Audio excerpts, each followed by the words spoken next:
Hello and welcome.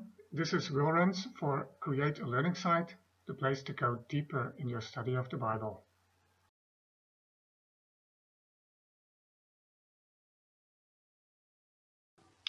So, when was the last time you read the book of Numbers? I read the book, preparing for this recording, of course, just so that I could have Uncle Sam point his finger at you. Now, serious, this book, Numbers, is worth reading. Whoever decided to publish it under this title probably didn't understand much about marketing, because who but a mathematician would want to read a book about numbers? Well, don't be fooled by the title, because there's a lot more in this book than just numbers.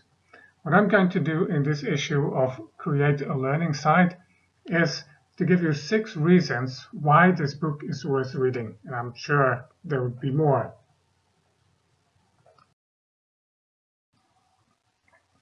Reason number 1, it is my wife's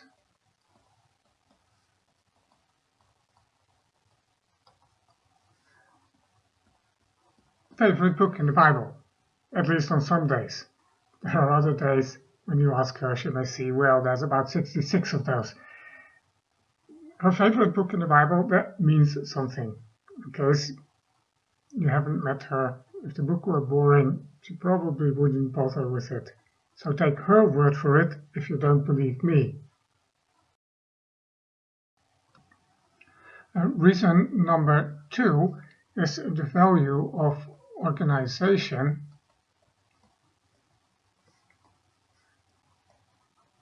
and order that shines through in the book.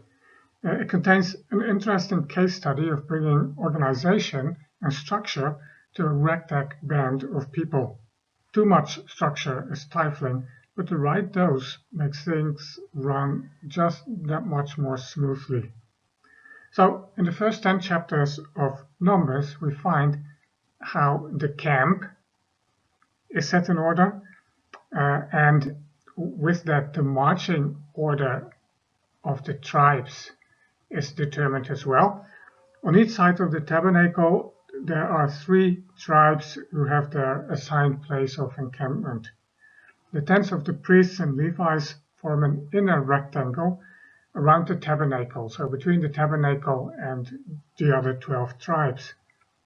The book also specifies the duties of the Levites, and trumpets are fashioned to enable communication, either to call the people together or to set the camp in motion. That's in the first part of Numbers chapter 20. This must have made moving a whole lot more efficient than it had been up until this point.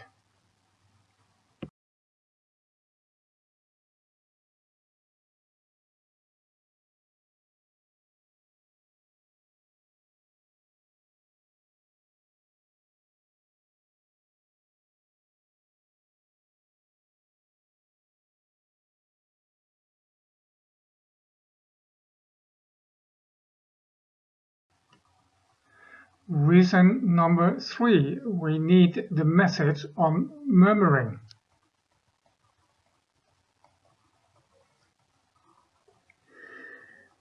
Numbers contains a pretty strong and repeated warning, implied warning, usually against murmuring and complaining. Well, I don't really complain, rarely, perhaps not that often, at least, now and then, not as often as other people. So, yeah, I guess I do complain, but only about important things, like slow internet, a slow computer, no internet, and about the weather. It's cold, it's hot, things that really matter, kind of. Ooh, if you're anything like me, you may need to hear this warning from time to time as well. Reason 4 is we need the warning against unbelief in this book.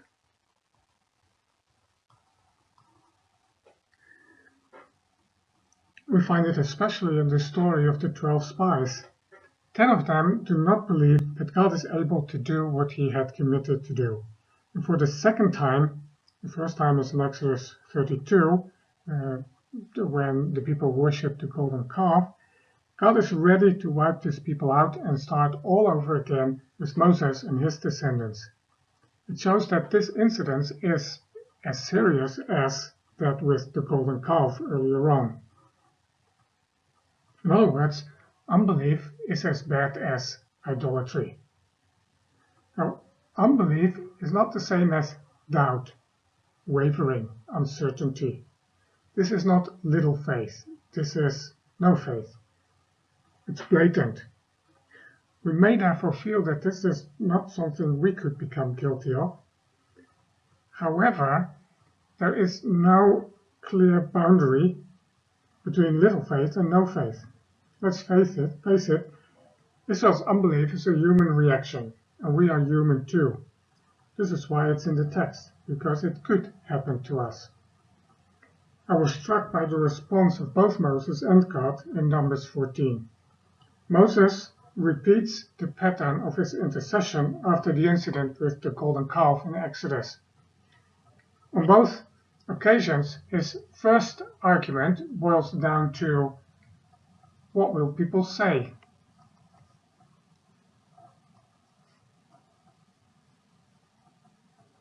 It's about God's honor and name among the nations. And then in Exodus, Moses proceeds to remind God of his promise to the patriarchs.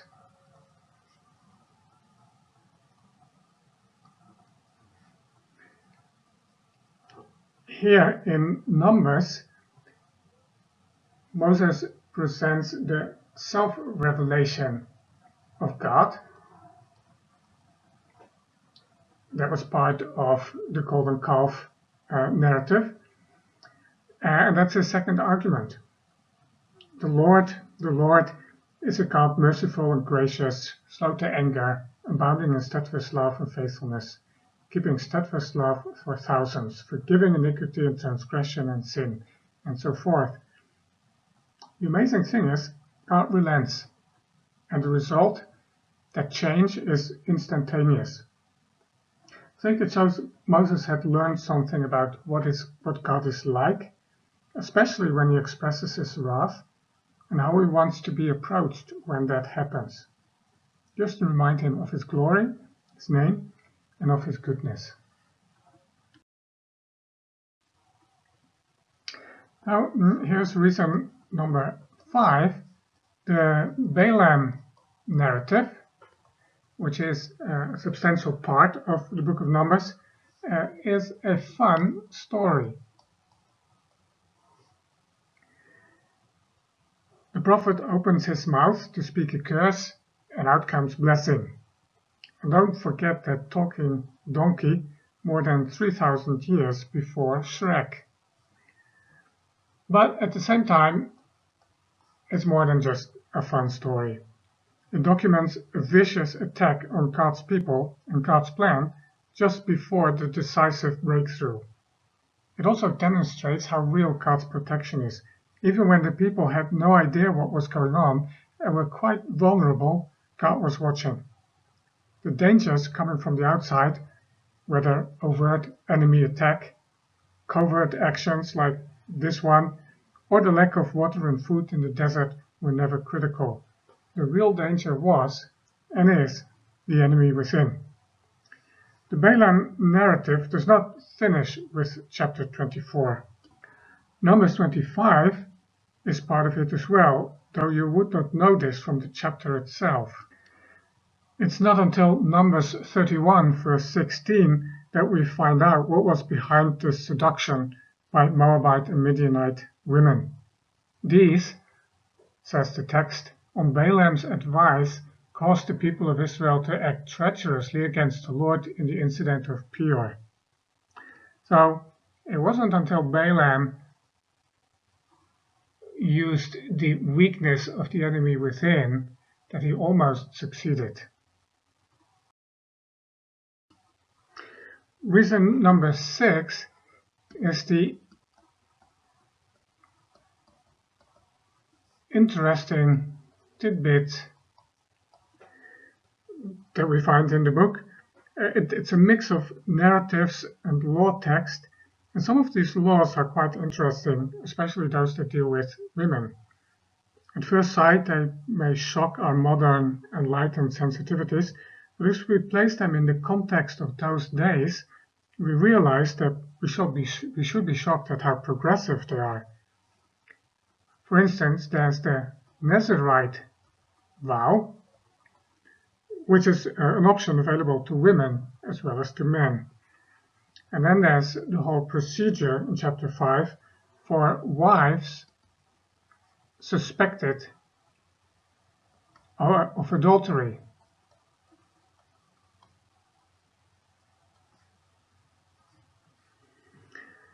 It has an unfair side to it. Why is there not a similar procedure for adulterous males? Still, it's a harmless ritual, unless God intervenes. In other words, the ritual that's described assumes the woman's innocence. This is the opposite of normal forms of what's called judgment by ordeal. There, a person would be placed in harm's way in the form of fire or drowning or poison, and would only survive if God miraculously intervened to save the person. In other words, the person was assumed guilty. Not so in Numbers. Then in Numbers 27, we read about the daughters of Zelophehad, a man who had passed away without leaving any sons. They approach Moses and the leaders of Israel to demand an inheritance. That's a daring thing to do. In this male-dominated society, they stand up and state their claim. And God takes their side. He says, the daughters of Zelophehad are right.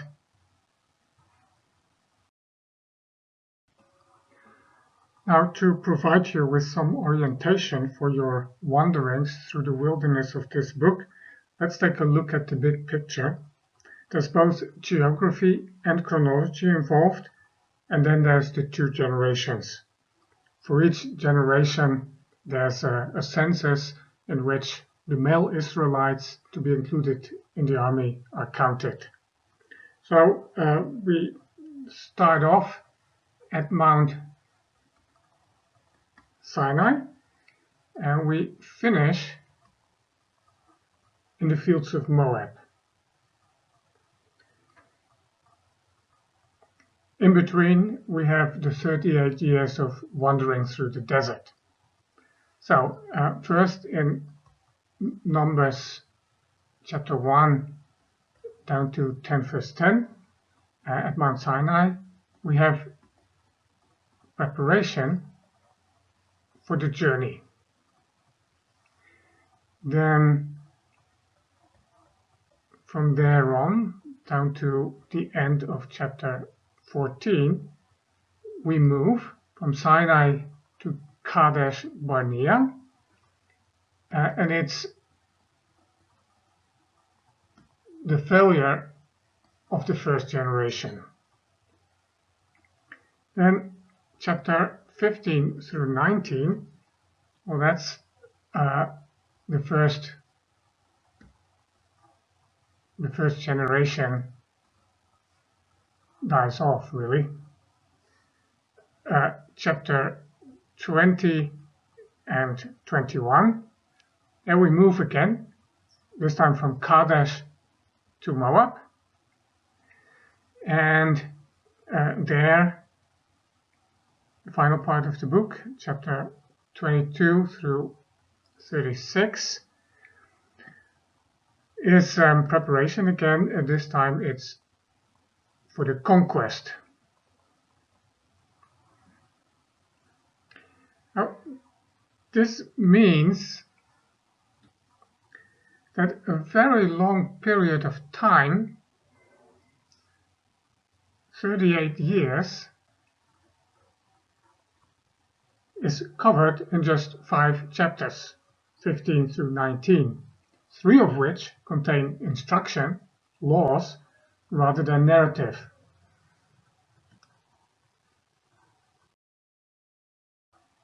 Gary Snitcher has published a helpful introduction to these first 5 books in the Bible, the Torah or the Pentateuch, and he has this to say about Numbers.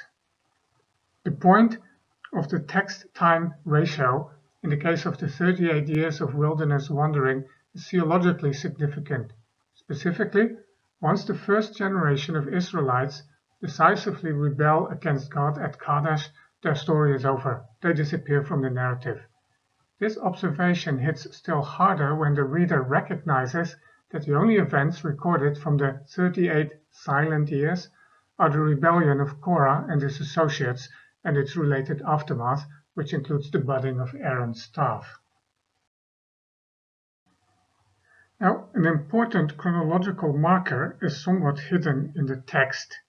Numbers 20, verse 29, mentions the death of Aaron.